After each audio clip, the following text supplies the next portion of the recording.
I did, in a private channel, a couple $100 opening of Double Masters VIP. A lot of people appreciated that. They lied to us again. First off, Ultimate Masters was supposed to be the best thing since forever, and they'll never release a Masters set.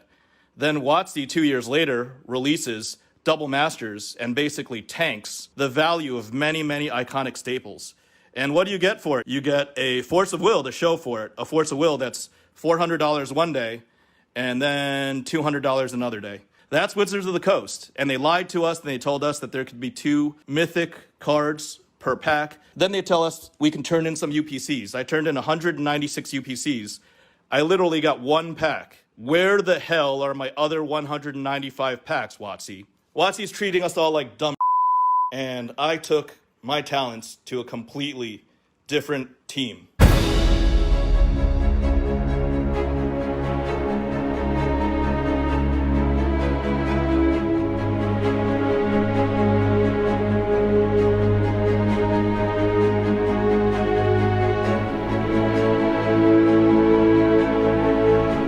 All right.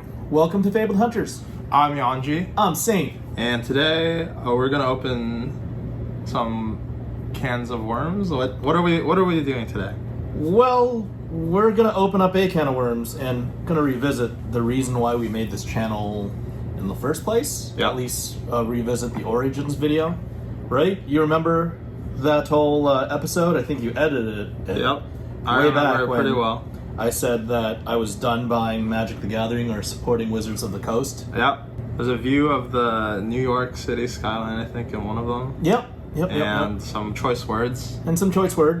And I think given the current climate and given the announcement of the 30th anniversary collector's edition product. Oh, yes. Yeah, that is... That's what we're talking about. Yes, it's appropriate. We've been asked by different viewers to weigh in. I don't think I wanted to spend the time to discuss it in video. I didn't want to, but so many others have done it, and we wanted to add our viewpoints to the conversation topic because it's a pretty hot topic still. By the time the viewers get this video, I think I will actually be at Magic 30 celebrating 30 years of history. Not at all celebrating WotC because they're being exploitative. They asked for, up to $700+ per ticket to attend, and that doesn't count the per event tickets on top of that. Mm-hmm. So that has become a complete cash grab, but that's nothing new. I think it's gotten worse and worse. It's gotten much worse since I stopped supporting Wizards of the Coast. And now Hasbro's announcing that they want to bring their shareholders an additional 50% return in the coming 2 or 3 years. This 30th anniversary product, I think, is one of the ways they're going to do that. So, you want to get into it? Yeah. So we prepared some stuff. Where do we start?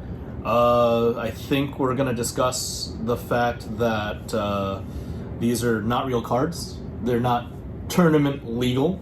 First, we have a tweet from Sheldon Menery. So Sheldon is the kind of head of the rules committee. For Commander. Yeah, for Commander. Yep. And so a well-respected, I think, individual. Yep, retired level 5 judge. And he says, the Magic 30th Anniversary Edition set won't fit within the definition of Commander legal cards. We'll work out the wording or clarification so it doesn't mess up anything else, like with dual face cards. What you and your LGS do with that information isn't really the RC's business. Yep, it's not their business, but they're disavowing these 30th anniversary cards as legitimate Commander cards or legitimate Magic cards. So I would place these a rung under Collector's Edition or International Collector's Edition, CEIC, because that's legitimate 93 product. Wizards has recognized it, I think, in some Eternal formats, old school formats. They've recognized these cards as playable cards, recognized by the community, recognized as scarce, recognized as having value. Yeah. Meanwhile, Sheldon Menery is coming out and saying, these are just proxies. They're no different from anything you buy from China for $3 or $5. There are a lot of people saying, oh, this is for Commander. I don't agree with all those content creators. This is not for Commander. This is an overpriced product. It's exploitative. It definitely defies the spirit of the reserve list, and it's just a cash grab because anybody that can afford this product can also afford the actual real cards. Yeah. And not a lot of people can afford $250 a pack or $999 for 4 packs, 60 proxy cards, 4 rares. That is a ridiculous price point. And well, I wanted to first address some of the points that you made. Yep. The first about it being proxies. I think that, I mean, it's like a fine line, right? Because collector's edition originally was also just like proxies, same thing. It, like, similar to remember those like tournament decks, whatever, with the gold borders. Like those are just like they're not black border or white border, so they're not tournament legal. And then over time, people said, okay, like these are legal, and then the players adopted it. The different rules councils adopted it over many, many, many years. And even those gold bordered cards, like a gold bordered, for example, Gaia's Cradle, is not worth maybe 10 or 12% of what a real Gaia's Cradle is worth. Right? It's just a fraction. Or a gold bordered metal worker is worth 10% of an actual non-foil metal worker. Right? And so like, okay, we get it, like these aren't tournament legal, but then like who's it for? You said that it violates the spirit of the reserve list, which I agree it does. They're printing cards that are on the reserve list. That they said, representatives of WotC said they would never, ever, ever do. And in writing, they said. We'll get into that. We'll get into that, but I think I remember reading the product description for this when it first came out, and it's like, oh, it gives players a chance to re-experience or experience for the first time opening beta packs if they haven't gotten a chance to, or it's like you said, oh, it's for the Commander players. But it's, I mean, if it's for the Commander players, like, why is it so expensive? And Commander players are, you know, every person, people that want to play with each other at home, play at the LGS, play on the kitchen table, just have a fun, friendly game of MTG and toss cards together. Right? My thinking is that, okay, like if these aren't tournament legal cards, then why can't you just make them like, I don't know, $7 to $10, like the same as you would price like a Masters or like a Modern Horizons pack? Like a Masters product. That would probably piss off fewer people, but you're escalating the price to the point where I think some people are saying the low end is $30,000. Others are saying the high end is $150,000. So anywhere from mid 5 figures to low 6 figures. Let's just call it roughly $50,000 to have a realistic shot at getting a full set of this product. At $50,000, you know, you could just spend 15. You could spend a third of that, $15,000 to $17,000, and get the full set of Collector's Edition or International Collector's Edition. CEIC, there are 14,000 sets. They're valuable, they're recognized by the entire community, they're recognized in old school play and eternal formats, and, you know, they're original art. They're not this disgusting 30th anniversary monstrosity, reprint, new border, old frame, you know, modern frame, hologram bullshit. I think where it doesn't sit well with me is that the messaging where they say like, oh, this is for Commander players, or this is like for players to get like the experience, but like they could get the experience, like they could actually experience the real thing for like the prices that you're charging. And it's just like, you know, like it's like when a company thinks so lowly of you, like they're gonna buy whatever it is that we come out with. Yes, our people are stupid. Our customer base is so stupid that they will buy a fake product, a non-official product, for thousands and thousands of dollars, and they're going to open up their wallets like lemmings and just give us all their money. That was already the writing on the wall back in the Ultimate Masters days, followed by the Modern Horizons, followed by the Double Masters, and all the lies that the company made. I mean, it's also like the other reserve lists. Oh, we're not violating reserve lists. These aren't tournament legal. It's just like... it's complete BS. I mean, they're violating the spirit of reserve list. I don't think anybody's arguing with that. Yeah. But just in their actions, like they're pricing this in such a way that they're mitigating legal risk because they know that based on the math and based on the distribution, there's going to be whatever it is, hundreds of packs open in order for people to make complete sets. And they want to make sure that the pricing doesn't go under the expected value or the market value of collector's edition or international collector's edition, because if those 14,000 collectors put a case together, WotC would probably experience a class action lawsuit because those collectors that hold those assets, I hold multiple of each set, CE and IC. Hey, I'd tick off the box and sign my name, throw my name into the hat, just for retaliation on Wizards for detrimenting my collection values. Fortunately for me, but unfortunately for the general collector, like, they're making these so expensive.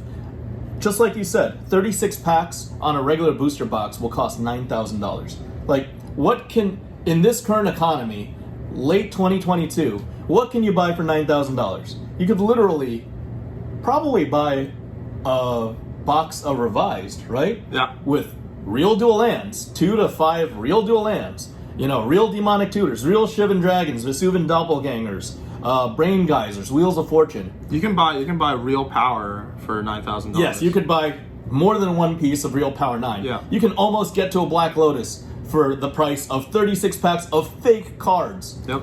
And that is just infuriating. I was done with WotC, this current iteration of WotC, back in 2020. But, I mean, they're just taking it up a notch and up a notch in how little they think of their customer base. Do not give them your money. I've already said do not give them your money. I made a channel around, let's not give WotC our money. Let's give Legend Story Studios, let's give the creators of Flesh and Blood our money. But this just gives me more ammunition, and this just further proves the point that we've been making for 2 years. Even in 2020, mid-2020, summer 2020, there was the BS virtue signaling, where, George Orwell 1984 style, Wizards of the Coast just disavowed 7 cards. I think the first one was Crusade, the second one was Stone Throwing Devils, the third one was Jihad. Mm-hmm. Like, Jihad was just, a picture of knights fighting each other. Stone Throwing Devils are Stone Throwing Devils, and they're like, oh, it's got religious connotations.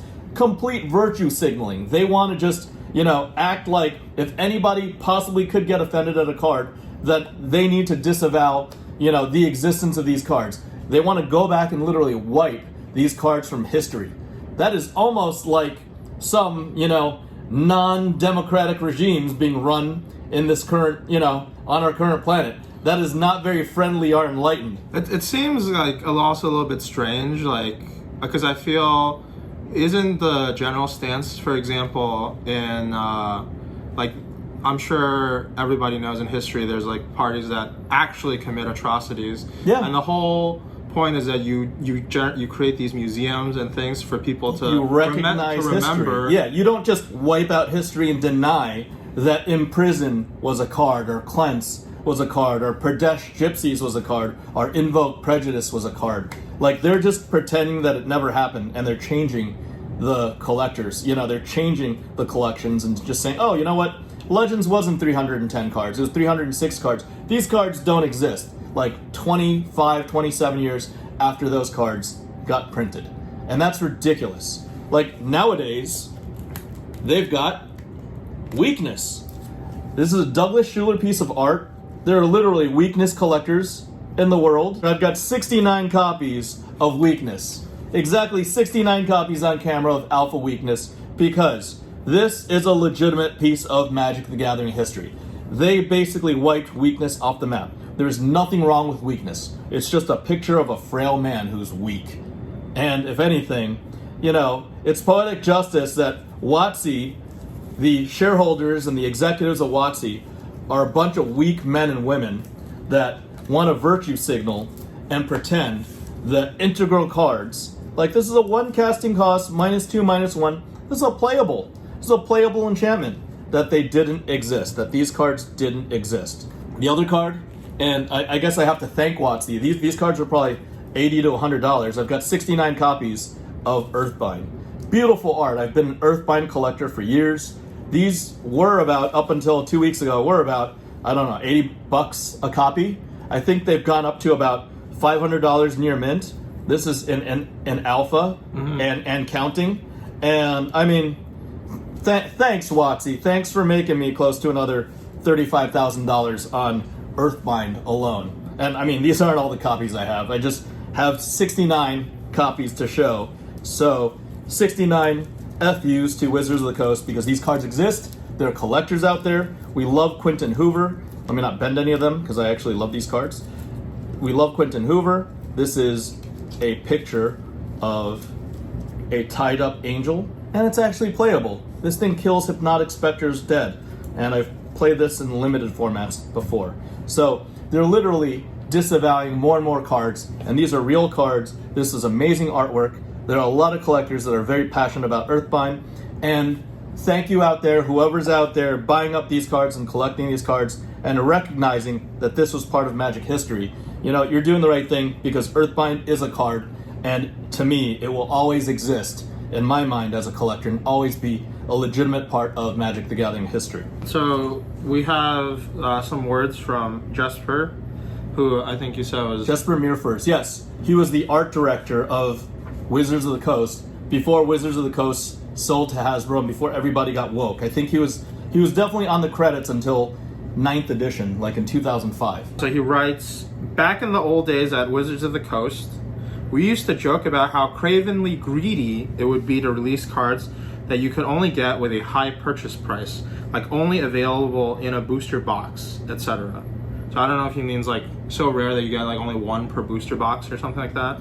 Or products so high priced, yeah. Right?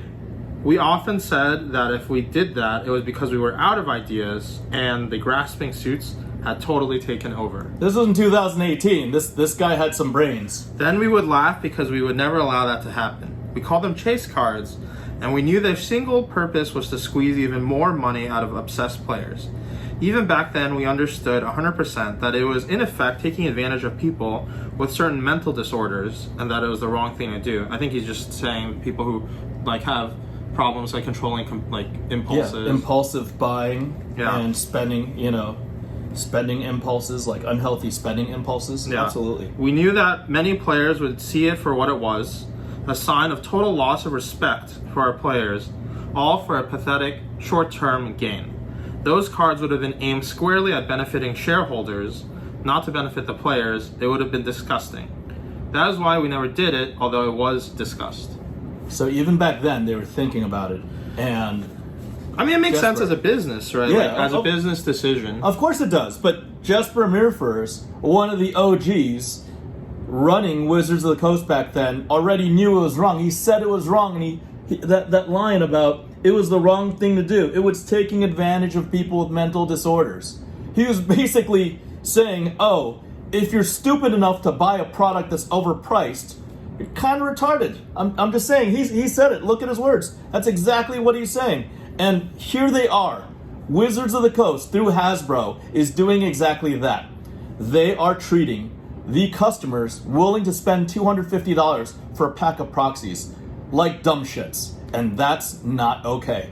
That is why you should not buy that product. I'm not going to buy the product. I don't need proxies. I have all of the 295 cards in alpha, all the 302 cards in beta, the 300 however many cards in unlimited and revised. I don't need proxies. It's a joke, and I don't know who this product is for, other than, like Mr. Mirfors said, the shareholders of Hasbro. I mean, you said earlier, you're like, they promised that they would increase profits or margins, whatever, by 50%. By 50%, and it's just, you have to wonder, because if you're a game company, you're supposed to be making a product for gamers, but this is just like, I mean, I think it's the problem in general with any company that's publicly traded, where it just all becomes around like increasing like that little number at the end of the year. Yeah. And it's just like, I get it, like sometimes you make sets, they're not as good, sometimes you make sets, they're great.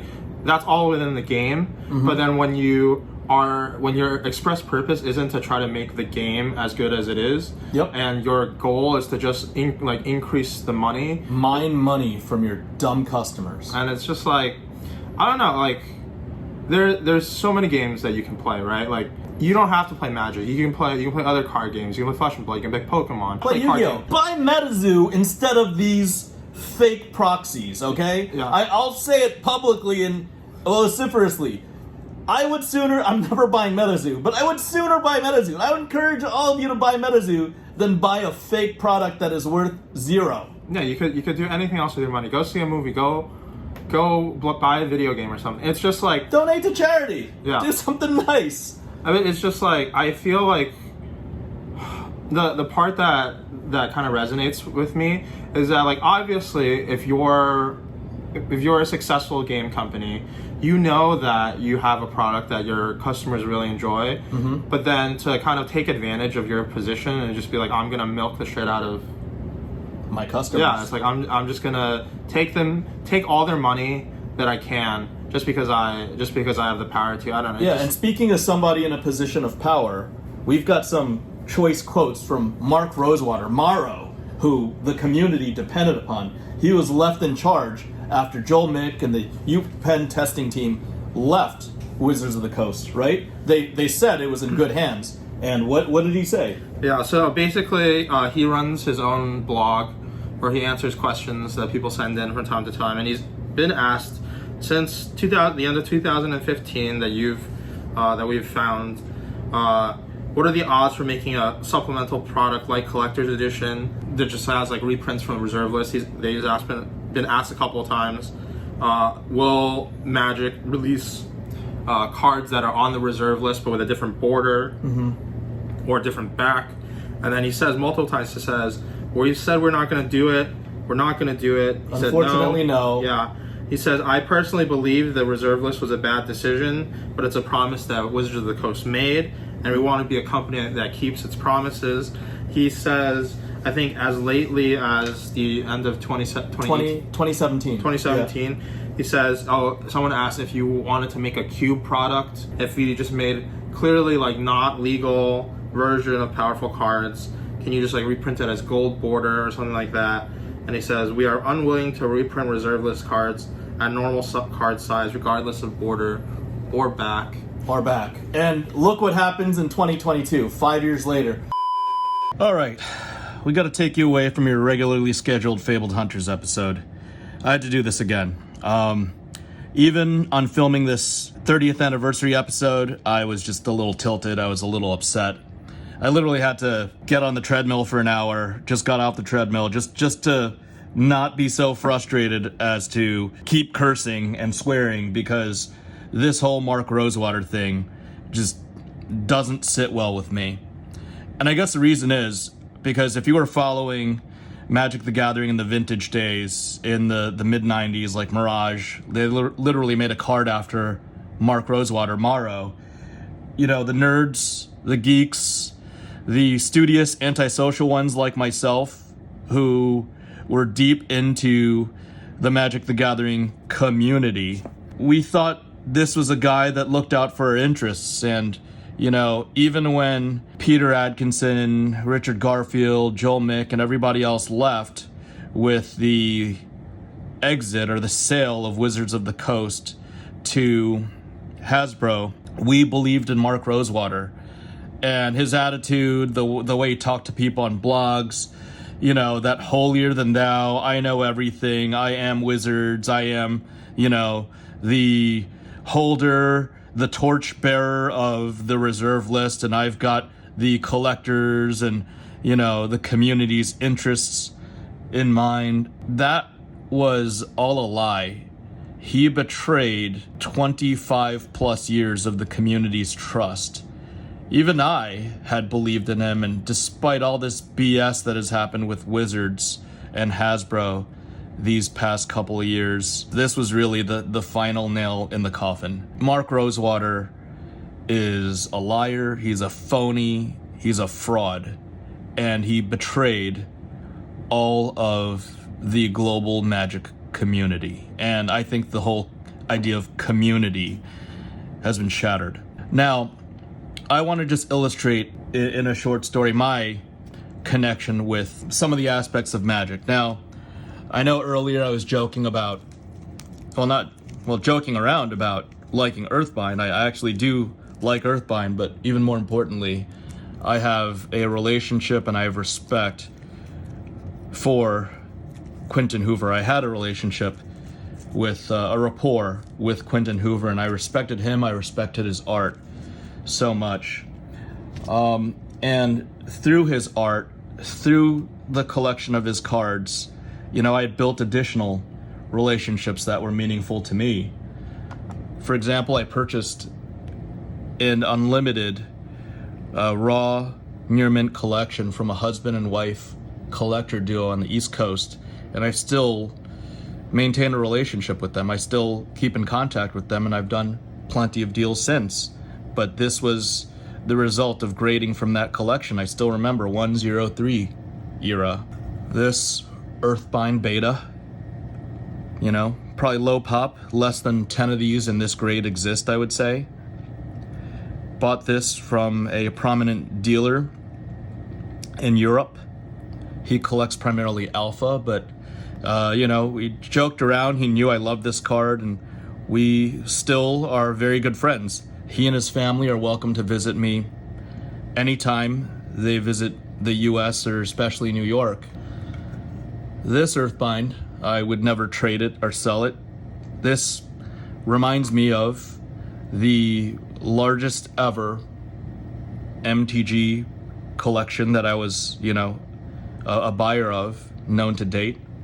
It's a shame I can't really show most of the collection because too many people these days are, screaming down with capitalism and typing that from their $2,000 Apple cell phones while consuming $9 venti macchiatos or whatever the hell, pumpkin spice lattes, whatever the hell these kids drink these days. But that's important to me. These slabs, these assets all have stories, and there are relationships that come along with those stories. Another one, also Quentin Hoover, something I would never trade. This came along when I helped facilitate a deal. I even vouched for a couple of gentlemen on a 7-figure Alpha Magic the Gathering transaction. I didn't ask for this card, but just, because I vouched for them, I basically co-signed with my reputation a 7-figure deal for them just as friends. Didn't ask for anything. They didn't expect anything. They gave me this Quentin Hoover signed Population 1 Wrath of God. It's the highest graded quad plus 10 autograph Wrath of God. Only one of them exists. And, they're very prominent collectors, and that's a very meaningful thank you. I didn't ask for a fee. I never ask for a fee when I facilitate transactions because that's not what it's about. It's about securing and lengthening, these relationships, expanding upon our rapport. Again, just about relationships. You guys have seen this before who watch the show. This is from 2021. This signifies the beginning of a relationship between myself, Saint the individual, and, Flesh and Blood, Legend Story Studios, and most importantly, my relationship and friendship with James White. I hope to be in touch in January 2031 and January 2041 because I was serious about maintaining long-term relationships because nothing is more important than that. I even have it in a nice Hermes frame, which tilts my wife a good amount of time because none of our other stuff is in Hermes. So I value the relationship with Flesh and Blood, Legend Story Studios, and James White immensely. Taking it back to Magic and taking it back to Quentin Hoover, probably the most foremost reason that I have such an affinity with Quentin Hoover is because before meeting this dude in person, before meeting this great artist in person, I had met him online on America Online in 1994. He was under the screen name qhoover at AOL.com, and back then, in the America Online chat rooms, there were so few people that it was just Q Hoover, Q and his last name. He's since departed, so this is not private information. This was his business address, but, you know, I was like, thank you so much for bringing Vesuvian Doppelganger into this world and, you know, creating this piece of art. I thought he was a woman. He actually catfished me for about 6 months while we were being pen pals. I was 14 years old at the time, so I didn't even know better, but this was his P.O. box for his studio. Baker City, Oregon, Inkling Productions, Quentin Hoover, and I kept this piece of paper since 1994. It was great to have met him. I'd gotten a bunch of doppels signed in person in 95, shook his hand, thanked him again, you know, joked about him catfishing me and being a bit of a dick, you know. But that's how dudes, you know, vibed back then, and it was all cool. But that's the value of relationships, and it makes me really upset that Mark Rosewater actually knew Quentin Hoover as an individual and had a working relationship with him, as Quentin Hoover was one of the true OGs of Magic the Gathering, the true artists that brought these cards to life. And in this 30th anniversary release, Mark Rosewater, nor any management or executive of Wizards of the Coast, none of them had the consideration, the dignity, or the integrity to even reach out to any of the artists or the estate of the artists. And that was brought to my attention because Quentin Hoover's son is on the Facebook message boards saying that he will, you know, has no choice but to ask attorneys about how to proceed because he feels slighted. Him and his late father's estate, my friend Quentin Hoover's estate, feel slighted, and they weren't notified of this further use of his property and his creations. So I just have to say, without swearing or anything, that Mark Rosewater is a disgrace. He misrepresented that relationship. He mismanaged his duties, and he wrote a bunch of BS sitting from his lofty perch on his blogs, and he lied to all of us. If he had any shred of dignity or integrity, he would step down from his position at Wizards of the Coast, because he shouldn't stand for the violation of the spirit of the reserve list. And if he doesn't, I can only hope, as Hasbro's stock price continues to tank, and as hopefully people don't act like morons and continue supporting Hasbro's exploitation of their customer base, if Mark Rosewater doesn't step down, I've got an idea for Wizards. You can pin the acrimonious feelings and the lack of purchasing from the public on Mark Rosewater and eliminate his position and eliminate him from his involvement with Wizards of the Coast, because he's never, ever merited the trust of the community or of the actual founders of WotC. And he's betrayed all of the collectors and the players of Magic the Gathering for 30 years. Anyways, that's all I have to say. Back to your regularly scheduled Fabled Hunters episode.